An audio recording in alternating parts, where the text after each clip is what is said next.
স্বাগত জানাচ্ছি আমাদের চ্যানেলে। এই মুহূর্তে কথা বলতে চাই, আওয়ামী লীগকে ধ্বংস করতে চাওয়া জামাতি কি ধ্বংসের মুখে?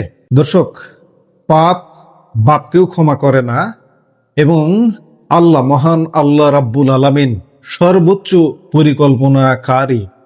প্রতারক, প্রতারণা এবং ধর্মের নামে আল্লাহর কথা মুখে নিয়ে একদিকে আল্লাহর কথা মুখে নিচ্ছে, আর একদিকে প্রতারণা করছে। এই হলো জামাত।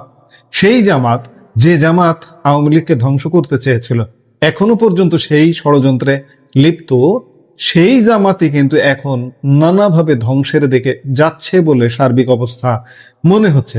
আমি আজকে তাদের নারী কেলেঙ্কারি, দুর্নীতি বা এসব নিয়ে আলাপ করতে আসিনি, আলাপ করতে এসেছি মূলত তাদের সাংগঠনিক এক টর্নেডো নিয়ে। বাংলাদেশের রাজনৈতিক অঙ্গনে আজ এক নতুন আলোড়ন সৃষ্টি হয়েছে। আপনি কি কখনো ভেবেছেন যে দলটি নিজের অবস্থান শক্ত করতে গিয়ে অন্যদের রাজনৈতিক অস্তিত্ব মুছে ফেলতে চেয়েছিল, আজ তারাই নিজেদের তৈরি করা ফাঁদে আটকা পড়েছে?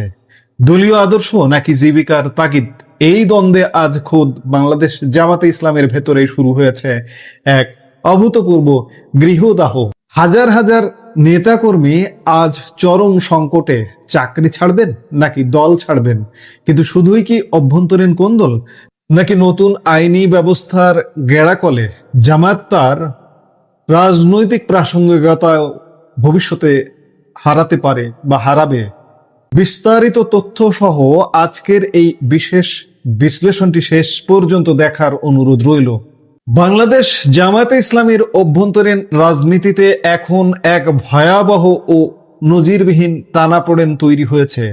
সাম্প্রতিক কিছু সিদ্ধান্ত কেন্দ্র করে দলটির মাঠ পর্যায়ের নেতাকর্মীদের মধ্যে দেখা দিয়েছে তীব্র ক্ষোভ, হতাশা ও চরম অসন্তোষ। ঘটনার শুরু গত 22 জুন 2026 তারিখে। ওই দিন জামাতের কেন্দ্রীয় মজলিসে শুরার অধিবেশন ও নির্বাহী কমিটির বৈঠকে এক চমকপ্রদ সিদ্ধান্ত গ্রহণ করা হয়। সেই বৈঠকের সিদ্ধান্ত বাস্তবায়নে গত 12 জুলাই দলটির সেক্রেটারি জেনারেল মিয়া মোহাম্মদ গোলাম পরোয়ার স্বাক্ষরিত একটি অফিসিয়াল চিঠি দেশের প্রতিটি জেলা ও মহানগরী আমিরদের কাছে প্রেরণ করা হয়েছে। এই যে সেই চিঠিটি। সংযুক্ত ওই চিঠিটি ইতিমধ্যে দলীয় অভ্যন্তরীণ রাজনীতিতে সমালোচনার কেন্দ্রবিন্দুতে পরিণত হয়েছে। কিন্তু কেন? কি লেখা ছিল সেই চিঠিতে? চিঠির বিস্তারিত বিবরণ প্রকাশ হতেই মাঠ পর্যায়ে চরম অস্থিরতা শুরু হয়েছে। নাম প্রকাশ না করার শর্তে জামাতের একাধিক মাঠ পর্যায়ের নেতা তাদের গভীর উৎকণ্ঠা ব্যক্ত করে জানিয়েছেন, কেন্দ্রীয় নেতৃত্বের পক্ষ থেকে চাপিয়ে দেওয়া এই সিদ্ধান্তটি সম্পূর্ণ অমানবিক এবং বাস্তবতা বিবর্জিত। অভিযোগের মূল জায়গাটি অত্যন্ত স্পর্শকাতর। পুরুষ রোকনদের সংকট। দেশ জুড়ে হাজার হাজার জামাত নেতাকর্মী বর্তমানে গার্লস স্কুল, গার্লস কলেজ ও মহিলা মাদ্রাসায় শিক্ষকতা করছেন। অন্যদিকে দলটির অনেক নারী নেত্রী ও কর্মী রয়েছেন যারা বয়েজ স্কুল, বয়েজ কলেজ ও ছেলেদের মাদ্রাসায় শিক্ষাদান করছেন। নতুন এই সিদ্ধান্ত অনুযায়ী যেসব পুরুষ রোকন বা সদস্য গার্লস স্কুল, গার্লস কলেজ বা মহিলা মাদ্রাসায় কর্মরত, তাদের সদস্যপদ বা রোকনিয়াত স্থগিত বা মুলতবি ঘোষণার প্রক্রিয়া শুরু হয়ে গেছে। একই অবস্থা তৈরি হয়েছে বয়েজ প্রতিষ্ঠানে কর্মরত নারী সদস্যদের ক্ষেত্রেও। জেলা শহরের অনেক নেতাকর্মীকে এখন শীর্ষ নেতৃত্ব এক কঠোর দ্বিমুখী সংকটের মুখোমুখি দাঁড় করিয়েছে। চাকরি ছাড়ুন, না হয় দল ছাড়ুন। দীর্ঘদিন ধরে চরম প্রতিকূল ও কঠিন সময়েও যারা দলীয় আদর্শ আঁকড়ে ধরে টিকেছিলেন, তারা আজকের এই কঠিন সিদ্ধান্তের মুখোমুখি হয়ে স্তম্ভিত। তৃণমূলের ক্ষুব্ধ নেতাকর্মীদের বক্তব্য অত্যন্ত স্পষ্ট। কেবলমাত্র দলীয় নির্দেশনা ও আদর্শ মেনে চলার অজুহাতে যদি হাজারো কর্মীকে তাদের জীবিকা ও অর্জিত চাকরি ত্যাগ করতে হয়, তবে তা হবে সম্পূর্ণ অন্যায় ও অযৌক্তিক। তারা অভিযোগ করছেন, জামাত একদিকে রাজনৈতিক মঞ্চে নারী জাগরণ ও সামাজিক অগ্রগতির কথা বললেও অন্য পক্ষে অভ্যন্তরীণ ক্ষেত্রে এই ধরনের চরম দ্বিমুখী আচরণ করছে। এতে কর্মী বাহিনী বিব্রত, হতাশ ও ক্ষুব্ধ। দলের প্রতি অনুগত থেকে এই কর্মীরা এখনো কোনো আনুষ্ঠানিক সংবাদ সম্মেলন বা প্রেস কনফারেন্স করেননি। তবে দীর্ঘদিন রাজনীতি করার পর হঠাৎ এভাবে দলছুট হতে বাধ্য করার চক্রান্ত দেখে তারা তীব্র ক্ষোভ প্রকাশ করে দ্রুত এই অমানবিক ও অযৌক্তিক সিদ্ধান্ত প্রত্যাহারের জোর দাবি জানিয়েছেন। খেয়াল করে দেখবেন যে সারা বাংলাদেশের শিক্ষা প্রতিষ্ঠানের সাথেই কিন্তু এই জামাত নেতা কর্মীরা বেশিরভাগ জড়িত। কোচিং সেন্টার থেকে শুরু করে স্কুল কলেজ বিভিন্ন মাদ্রাসায় তারা কিন্তু যুক্ত। আরেকটি জিনিস দেখুন, যেখানে আমরা সমতার কথা বলছি পৃথিবীতে, সেখানে জামাত বৈষম্য। নারী প্রতিষ্ঠানে যে পুরুষরা চাকরি করেন তাদের সদস্যপদ স্থগিত, আবার পুরুষ প্রতিষ্ঠানে যে নারীরা চাকরি করেন তাদের সদস্যপদ স্থগিত। কেন? স্তম্ভিত হবার মতোই তো সিদ্ধান্ত। নারীর সাথে পুরুষের সম্পর্ক কি? আমি কর্মক্ষেত্রে চাকরি করি বা কাজ করি, জামাত সাংগঠনিকভাবে এই কর্মক্ষেত্রগুলোতে কি সম্পর্ক বা কি সংযোগ খুঁজতে চাইছে? এই আলোচিত চিঠির সত্যতা যাচাই করতে শীর্ষ জামাত নেতাদের সাথে একাধিকবার যোগাযোগ করবারও চেষ্টা করেছে অনেকে। প্রকাশ্যে কেউ কোনো মন্তব্য করতে রাজি হননি।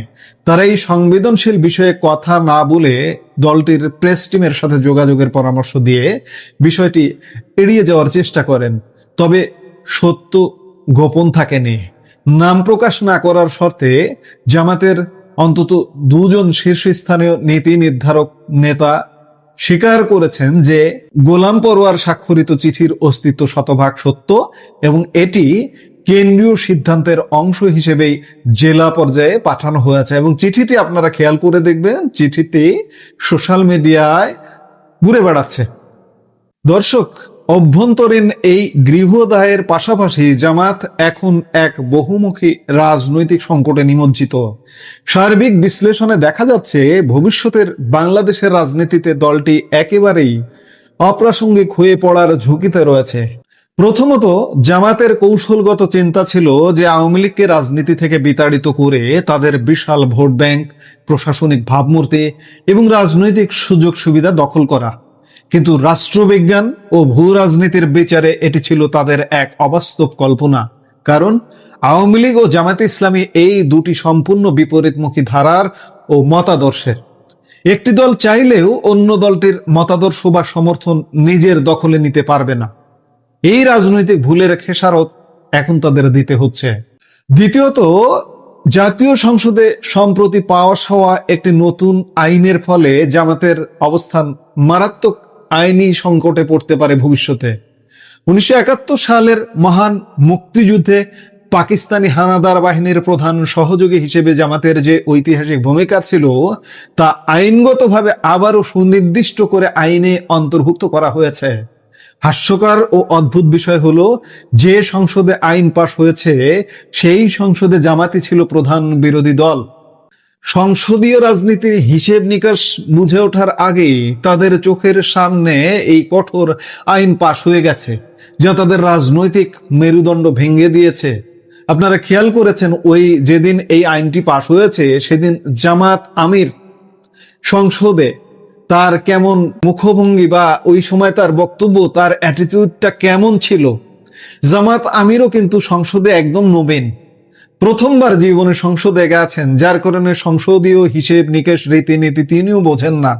তার চোখের সামনে একটি আইন পাশ হয়ে গেছে কিন্তু, এবং এই আইনের ফাঁদে, এই গর্তে জামাত ভবিষ্যতে পড়তে যাচ্ছে। তৃতীয়ত, সরকারের সন্ত্রাস বিরোধী আইনের সাম্প্রতিক নতুন সংশোধনী, যে আইনগত সংশোধনী ব্যবহার করে আওয়ামী লীগের যাবতীয় রাজনৈতিক কার্যক্রম নিষিদ্ধ বা স্থগিত করে রাখা হয়েছে, ঠিক একই সংশোধিত আইনি কাঠামো ব্যবহার করে ভবিষ্যতেও জামায়াত ইসলামীকে পুরোপুরি নিষিদ্ধ করার পথ উন্মুক্ত হয়ে গেছে। আওয়ামী লীগকে নিষিদ্ধ করা, কার্যক্রম নিষিদ্ধ করা, এর প্রধান রাজনৈতিক দল ছিল জামাত। এনসিবি দেখেন, এ দেখেন, সে দেখেন, বৈষম্য বিরোধী ছাত্র আন্দোলন বলেন, এগুলো সবই জামাতের বাচ্চা কাচ্চা, আন্ডা বাচ্চা।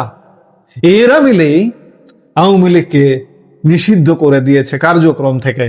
এবং যে গর্তে আওয়ামী লীগকে ফেলেছে, আওয়ামী লীগ ওই গর্ত থেকে উঠে আসলো বলে সেই গর্তে গিয়ে জামাত পড়বে, এটি সময়ের ব্যাপার মাত্র। সুতরাং পুরো চিত্রটি একত্র করলে দাঁড়ায়, আওয়ামী লীগের রাজনীতি থেকে মুছে ফেলার যে পরিকল্পনা বা আকাঙ্ক্ষা জামাত প্রকাশ করেছিল, আজ সেই জামাত নিজেই নিজেদের অভ্যন্তরীণ সিদ্ধান্ত ও প্রশাসনিক ভুল সিদ্ধান্তের কারণে ধসের মুখে দাঁড়িয়ে গেছে। একদিকে রুটি রুজির সংকটে পড়ে ক্ষুব্ধ তৃণমূলে বিদ্রোহের আগুন, আর অন্যদিকে জাতীয় সংসদ ও রাজপথে নতুন আইনি কঠিন বেড়াজাল। আদর্শ বনাম বাস্তবতার এই দ্বন্দ্বে জামায়াত ইসলামী কি আসলেই অদূর ভবিষ্যতে বাংলাদেশের রাজনীতিতে এক বিলুপ্ত বা অপ্রাসঙ্গিক সংগঠনে পরিণত হতে পারে, নাকি এই রাজনৈতিক সংকট থেকে বের হওয়ার অন্য কোনো পথ তাদের সামনে খোলা আছে? এই মুহূর্তের ভিডিও থেকে বিদায় নিতে চাইছি। দেখা হবে পরবর্তী ভিডিওতে। সে পর্যন্ত ভালো থাকুন, সুস্থ থাকুন।